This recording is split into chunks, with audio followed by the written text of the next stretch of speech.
Ordre du jour. Le leader parlementaire. Bonjour. Motion numéro 1. Motion numéro 1. Monsieur Souza. Monsieur le Président, je propose. Suffit.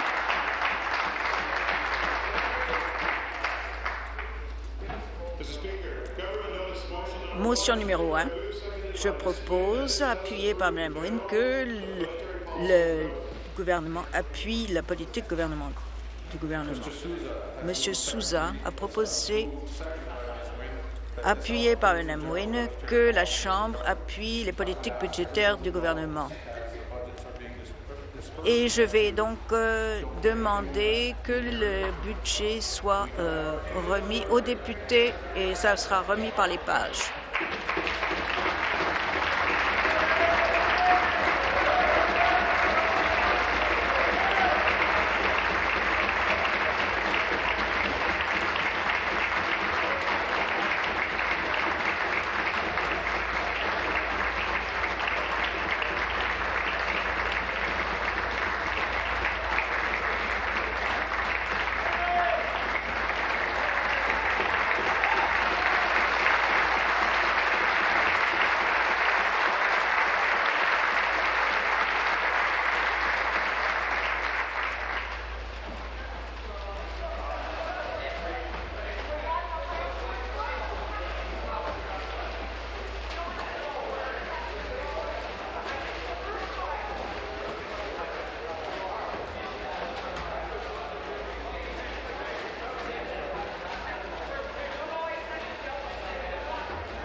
Le ministre des Finances.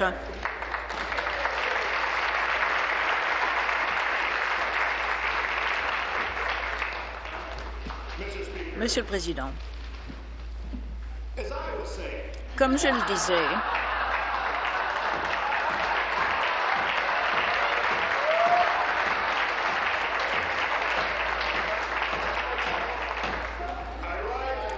je vais présenter le budget de l'Ontario de 2014. Il y a 74 jours, nous avons présenté un plan à l'Assemblée législative pour les Ontariens. C'était un bon budget pour un meilleur avenir, un plan qui vise à offrir plus de possibilités de sécurité aux Ontariens des 4 coins de la province.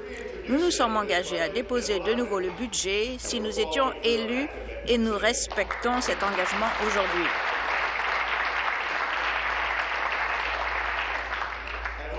À la maison, on m'a enseigné à penser aux autres, pas seulement à moi, à avoir l'esprit ouvert, à consulter d'autres personnes pour ensuite prendre des décisions éclairées. Ainsi, depuis que j'ai déposé le présent budget, nous avons présenté ce plan aux gens de Sault Ste. Marie à Scarborough, de Windsor à Walkerton, de Kingston à Kitchener, de Barrie à Burlington. Ils ont indiqué qu'ils avaient confiance en nous et notre plan, un plan que nous commençons à concrétiser aujourd'hui. Monsieur le Président, le plus grand atout de la province est sa population, ses talents et les aptitudes, la compassion et l'esprit de compétition. Et notre plan, donc, s'appuie sur ses forces, donne plus d'occasions, aide chaque personne à réaliser son plein potentiel et stimuler l'économie. Il vise à soutenir tous les Ontariens. Il le fait en investissant dans l'éducation et la formation professionnelle nécessaires à la croissance, en améliorant les transports en commun pour réduire la congestion, en reliant les collectivités de la province grâce à de nouvelles routes et autoroutes, en établissant des partenariats avec des entreprises pour la création de bons emplois et en assurant une plus grande sécurité financière aux personnes qui prennent leur retraite. Et nous avons un engagement indéfectible d'équilibrer le budget d'ici 2017-2018.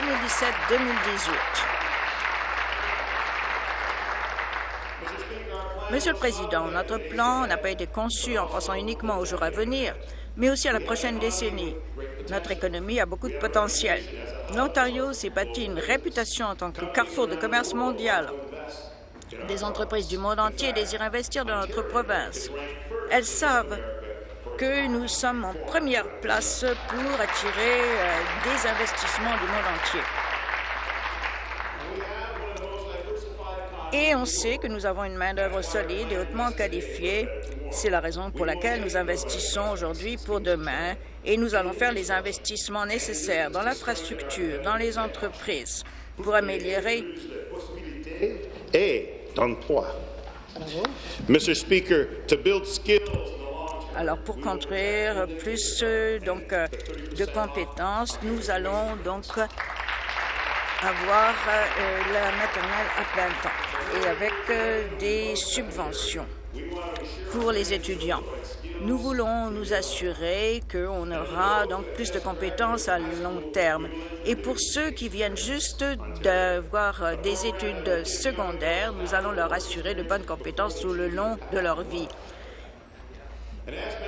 Et comme on l'avait mentionné, le 1er mai, nous avons un nouveau fonds de 2,5 milliards de dollars pour un fonds de l'emploi et la prospérité. Nous ferons des investissements pour que nous puissions donc être à la fine pointe du progrès. Cela va aider à la croissance des entreprises et à l'embauche de plus d'employés. Nous sommes bien conscients du fait que nous évoluons dans une économie mondiale. Nous continuerons donc à nous rendre dans d'autres coins du monde pour inciter plus d'entreprises à investir ici en Ontario. Comme la première ministre l'a annoncé dans le discours du trône, la première mission sera en Chine cet automne. Lorsque j'ai pris la parole ici la dernière fois, j'ai mentionné que le rythme de croissance de l'Ontario a dépassé celui du développement de son infrastructure pendant des dizaines d'années. Les gouvernements ont négligé de faire les investissements nécessaires pour désengorger les routes. Et même si on a fait des investissements considérables au cours des 10 dernières années pour améliorer le transport en commun, les routes, etc., nous devons positionner notre province pour l'avenir. Le temps est venu d'instaurer un plan qui améliorera non seulement la vie de la population ontarienne, mais également la vie de nos enfants et de nos petits-enfants. Notre plan pour le transport, faire progresser l'Ontario, prévoit de nouveaux fonds pour la lutte contre l'environnement et les investissements dans les routes de 29 milliards de dollars. Le premier fonds aurait pour but de s'attaquer à la congestion de la région du Grand Toronto et de Hamilton. Le second servirait à investir dans des projets dans le reste de la province. Cela s'inscrit dans le cadre d'une initiative d'investissement dans l'infrastructure dotée de 130 milliards de dollars sur 10 ans. Mais on va également investir dans de nouvelles écoles, des hôpitaux, et nous allons nous assurer que notre infrastructure résiste aux conditions météorologiques extrêmes provoquées par le changement. L'emploi et l'économie.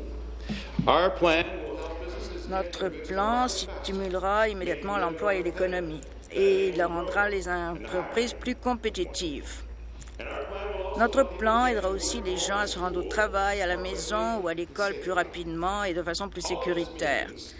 Cela favorisera la prospérité à long terme de l'Ontario et se traduira par une qualité de vie encore meilleure. Monsieur le Président, nous investirons 1 milliard de dollars dans l'infrastructure de transport pour le développement de cercles de feu dans le nord de l'Ontario. Cette région renferme des gisements de minéraux valant 60 milliards de dollars qui servent à la production d'acier inoxydable. Et nous poursuivrons nos efforts pour amener le gouvernement fédéral à participer en tant que partenaire afin de saisir l'occasion extraordinaire pour le cercle de feu. Dans le cadre de notre plan et avec la priorité que nous avons envisagée, nous devons améliorer la sécurité financière des personnes qui prennent leur retraite. Si nous ne prenons pas de mesures immédiates, un pourcentage considérable des travailleurs actuels auront un niveau de vie inférieur. Ce serait inacceptable. C'est pourquoi nous présenterons un régime de retraite provincial obligatoire, le premier du genre. Et nous avons nommé une ministre associée responsable de la mise en œuvre de notre nouveau régime de retraite. Parce qu'après avoir travaillé et contribué à l'économie, les retraités méritent de maintenir le niveau de vie.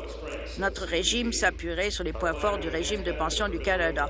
Il améliorerait les prestations pour les travailleurs à revenus moyens. Le régime de retraite de la province de l'Ontario serait administré publiquement par un organisme indépendant. Cet organisme serait assujetti à un modèle de gouvernance rigoureux et sur les conseils d'experts. Et donc, nous avons quelqu'un ici qui va nous aider et nous appuyons ses efforts. Nous allons de l'avant avec ce plan. Il y a quelques semaines, la Première ministre, la ministre associée des Finances et moi-même avons rencontré les membres de notre comité consultatif sur la sécurité du revenu de retraite et nous mettrons ce régime en place en 2017. Nous continuerons de collaborer avec les autres provinces et les territoires, les incidents à prendre part à notre initiative. Et nous espérons que tous les députés l'appuieront aussi, à l'instar de la population de l'Ontario.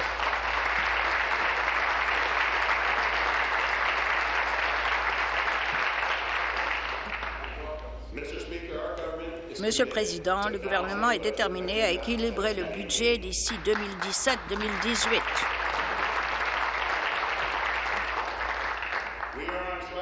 Nous sommes en bonne voie de dépasser notre cible de réduction du déficit pour une 5e année de suite. Cela signifie que pour les 5 dernières années, la dette de l'Ontario est inférieure de 24 milliards de dollars à ce qui avait été prévu. Depuis 2010-2011, la croissance annuelle des charges de programme a été maintenue en moyenne à 1,4 %.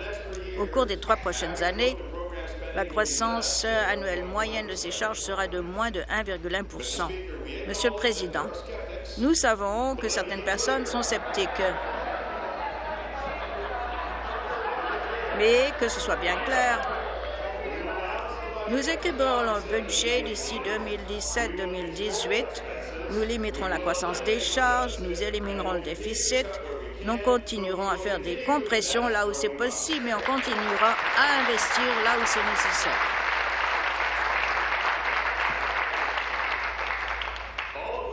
Toutes ces mesures s'inscrivent dans le cadre de notre programme visant à équilibrer le budget. Et pour créer plus d'emplois, cela veut dire qu'on doit donc gérer la rémunération de nos partenaires et pour nous assurer que tous les coûts soient envisagés dans les limites du cadre financier de l'Ontario. Nous proposons de prolonger le gel des traitements des députés provinciaux à partir du 1er avril 2014 jusqu'à ce que l'équilibre budgétaire soit réalisé. Nous avons prouvé que nous pouvons atteindre nos objectifs quant à nos charges et au déficit, et je m'engage à continuer de respecter ces objectifs. Monsieur le Président, le travail ne sera pas fini une fois le déficit éliminé. Nous continuerons à dépenser chaque dollar avec circonscription, car nous ne pouvons pas nous décharger de ce fardeau sur les épaules des futures générations. Nous devons agir dès maintenant pour être justes envers nos enfants et petits-enfants. La nouvelle présidente du Conseil du Trésor, qui travaillera étroitement avec moi, la Première ministre, les membres du Conseil du Trésor, il faudra que nous atteignions nos objectifs financiers. Pour arriver, on devra également prendre des mesures relatives aux revenus.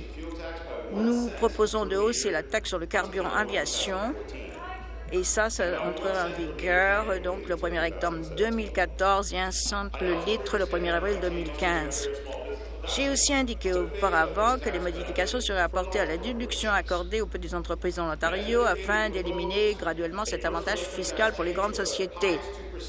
Et donc, pour les 2 % des contribuables, il y aura plus d'impôts et ces revenus additionnels qui se grefferaient à nos mesures relatives aux charges aideraient à financer l'infrastructure de transport. Monsieur le Président, nous chercherons aussi à optimiser les biens du gouvernement et à en dégager leur pleine valeur, y compris donc l'immobilier, OPG, Hydro One et la LCBO. Nous recevrons les conseils indépendants d'un conseil consultatif dirigé par le président du groupe et chef de la direction sortant du groupe TD, M. Ed Clark. Pour dégager la valeur optimale de ces biens, on pourra notamment améliorer leur efficience, leur rendement et les revenus générés. Et donc, tous les contribuables ontariens méritent que nous optimisions ces actifs. Nous allons réinvestir ces fonds ainsi dégagés en vue de créer des emplois et préparer un avenir meilleur. Monsieur le Président, il faut également garder à l'esprit que l'Ontario a le gouvernement le plus efficient au Canada.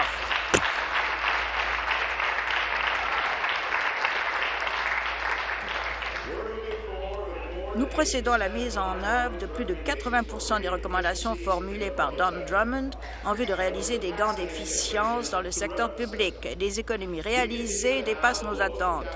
Nos dépenses de programme par habitant continuent d'être les plus basses parmi les provinces. Il est important de trouver un juste équilibre. Nous continuerons de prendre des mesures pour réduire et éliminer le déficit, tout en nous assurant d'investir dans les services publics cruciaux. Monsieur le Président, les Ontariens désirent que leur gouvernement dispense les services leur permettant de réaliser leur plan potentiel. C'est cette raison que nous dirigerons selon le principe du centre axé sur l'action. En créant des possibilités, notre gouvernement aide les écoles et les hôpitaux de l'Ontario à se classer parmi les meilleurs au monde. Ainsi, dans le cadre de notre plan, nous continuerons à améliorer nos services publics. Et en mai dernier, j'ai parlé de ceux qui donnaient des services aux personnes ayant une déficience intellectuelle et également donc ceux qui donnent des services à domicile. De ces travailleurs.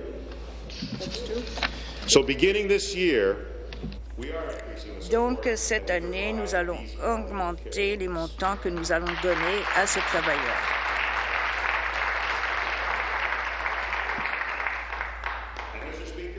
Et, Monsieur le Président, nous continuerons à améliorer la protection des consommateurs et à réduire les frais courants pour les familles ontariennes, particulièrement dans le domaine de l'assurance automobile. Nous réduirons les taux de l'assurance automobile en haut de 15 % en moyenne sur 2 ans. Des progrès ont été réalisés, mais on doit faire plus. Étant donné donc le retard de l'adoption d'un important projet de loi visant à réduire les coûts du printemps. Par conséquent, demain, je déposerai de nouveau un projet de loi visant à éliminer les pratiques déloyales lors du remorquage et de l'entreposage de véhicules en cause dans un accident. Et nous continuerons à trouver de nouveaux moyens de réduire les coûts au sein du système et en faire profiter les consommateurs. Monsieur le Président, nous apportons aussi des modifications à la loi sur les régimes de retraite qui faisaient partie du projet de loi 151, en vue notamment de venir en aide aux personnes touchées par les scissions de régime de retraite découlant de dessaisissements antérieurs. Et nous proposons des modifications à la loi de 98 sur l'électricité, pour la loi de 2014 de conformité aux obligations commerciales internationales. Monsieur le Président, le gouvernement fédéral doit agir en tant que partenaire et travailler de concert avec les provinces. La semaine dernière, des progrès ont été réalisés car de nouvelles provinces, la Saskatchewan et le Nouveau-Brunswick, ont signé une entente pour faire partie du nouveau régime coopératif pour la réglementation du marché des capitaux. Un organisme commun de réglementation renforcerait la réglementation des valeurs mobilières et donc l'Ontario a été un chef de file dans le cadre de cette initiative. On a besoin d'un partenariat solide et durable. Nous sommes tous des partenaires et les Ontariens s'attendent que tout le monde pourra donc réaliser un potentiel pour sortir les gens de la pauvreté, créer le programme La prestation pour enfants et avoir donc un système d'éducation de calibre mondial. Et quand on parle du cercle de feu, on s'attend à ce que le gouvernement fédéral va être un partenaire, car c'est une priorité nationale. Nous désirons un partenaire pour l'amélioration du transport en commun, parce qu'il s'agit d'une priorité nationale. Monsieur le Président, nous désirons un partenaire qui traite la population de l'Ontario équitablement, parce qu'il s'agit d'une priorité sur le plan économique. Chaque année, la part des revenus fédéraux prélevés en Ontario est plus élevée que la part des dépenses fédérales faites dans la province. Selon un rapport récent, cet écart était de 11 milliards de dollars. Cela signifie que l'argent des contribuables ontariens est redistribué dans d'autres régions du Canada pour subventionner des programmes et des services dont les Ontariens ne profitent peut-être pas. Vous ne trouverez pas plus ardent défenseur du fédéralisme canadien que la province de l'Ontario. Mais ce soutien ne doit pas être tenu pour acquis. Notre économie a besoin d'un stimulus, mais nous avons un gouvernement fédéral qui prend des mesures nuisant à la reprise. En 2014-2015, notre province subira une baisse de 641 millions de dollars de ses principaux transferts par rapport à l'année précédente. D'après le directeur parlementaire du budget, le gouvernement, au cours des 4 dernières années, le gouvernement fédéral a versé 2,2 milliards de dollars aux autres provinces pour empêcher ces transferts de diminuer. Cette année, L'Ontario était la seule province à faire face à une diminution. Le gouvernement fédéral a mis fin à cette mesure de protection pour les transferts et cela est injuste. Les gens de l'Ontario méritent de recevoir leur juste part. Monsieur le Président, nous savons que l'Ontario est plus fort lorsque nous travaillons tous ensemble. Nous devons continuellement progresser. Avec le bon plan et l'expérience nécessaire pour l'exécuter, cette décennie verra l'Ontario progresser au sein de la nouvelle économie mondiale. Nous continuerons à dépenser chaque dollar avec circonspection. Nous éliminerons le déficit d'ici 2017-2018. Nous ferons les investissements nécessaires pour la croissance, créer des emplois, créer des infrastructures. Nous allons assurer une retraite plus sûre et notre gouvernement exécutera ce plan. Monsieur le Président, les Ontariens voient le potentiel de cette province pour un Ontario plus fort, avec d'autres possibilités, un avenir plus sûr. Et j'aimerais les remercier pour leur travail acharné et pour l'Ontario. J'aimerais les remercier de leur confiance dans leur gouvernement récemment élu suite à la présentation de ce budget. C'est un privilège et nous allons l'honorer. Ils nous ont demandé de mettre en vigueur notre plan et c'est ce que ce gouvernement va faire. Merci, Monsieur le Président.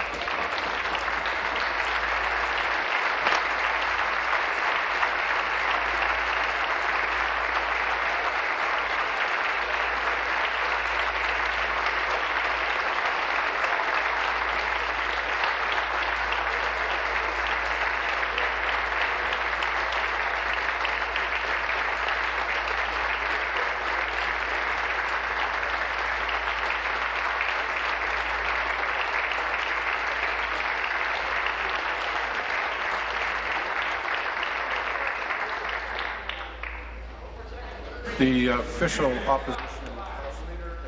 Le leader parlementaire de l'opposition, je propose l'ajournement du débat. Monsieur Clark a proposé l'ajournement du débat. Convenu? Convenu. Monsieur le Président, je vais demander à la Chambre de revenir au dépôt de projet de loi. Présentation des projets de loi. Le ministre des Finances, je propose que l'on dépose un projet de loi intitulé « Loi mettant en vigueur les mesures budgétaires » et de modifier différentes lois et qu'on en fasse une première lecture. Et je vais donner donc ces documents à Katie.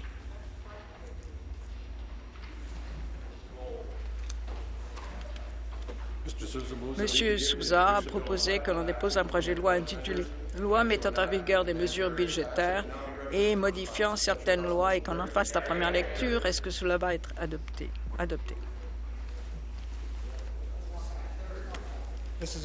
C'est un projet de loi intitulé « Loi mettant en vigueur les mesures budgétaires et modifiant certaines lois ». Première lecture.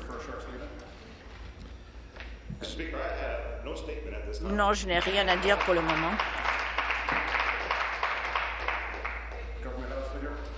Le leader parlementaire, je propose l'ajournement de la Chambre.